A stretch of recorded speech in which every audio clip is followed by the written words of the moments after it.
Hi, it's Steve. Today we'd like to show you how to change the freezer door gasket on your refrigerator. This is a really easy job. Let me show you how we do it. Now when you received your new gasket, it probably came in a shipping box packed flat. So first of all, you're going to want to inspect that and make sure that there are no tears in it. And then we need to soften that up a bit before we try to install it on the refrigerator. There are a couple of methods that we suggest, one of which is putting it in a hot tub full of water, such as your bathtub, and allow it to soak in there for a while until it becomes soft and pliable.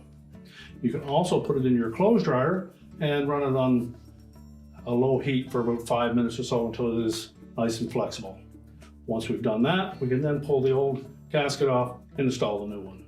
Now that we've softened that gasket up, we've laid it on a flat surface to keep it straight. We'll next open up that freezer, and then we'll remove the old gasket. This style gasket is basically just a friction fit, so get a grip on any long edge there and just pull it away from that door liner.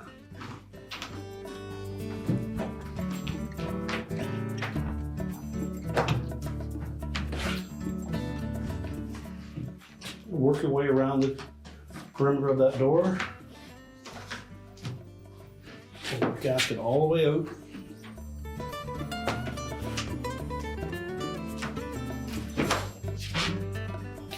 You can then discard the old gasket.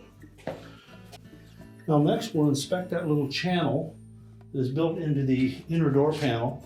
Make sure it's clean and dry. Make sure there's no contaminants that have gotten in there, particularly along the bottom edge. Once we have that cleaned up, we'll go ahead and put our new gasket in. So note that on one side of that gasket there is an arrowhead shaped form that will fit into that groove.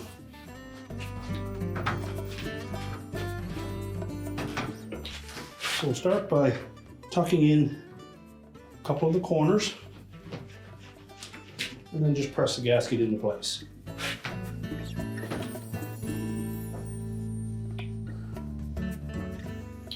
Make sure it's pressed firmly into that door liner so that the outer lip of that gasket will lay flush against the steel panel.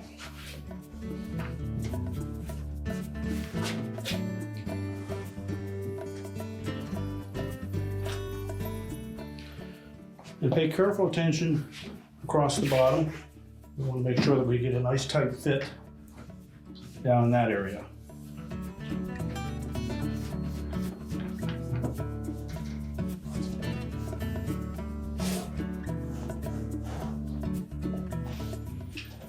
Now next we'll just check the fit against the cabinet. Make sure it seals properly. Check across the top edge. And kneel down and look carefully across the bottom, make sure that it forms a nice tight seal. And if not, you can apply a little bit of heat with a hairdryer or a heat gun with low heat to that gasket, but it's easier to reshape that gasket with it removed from the refrigerator. So if need be, take it off, put it in that hot tub of water again, or tumble it in the dryer again, and just make sure we get a nice tight seal. Once we're sure that we have a nice tight seal on that door, our repair is complete.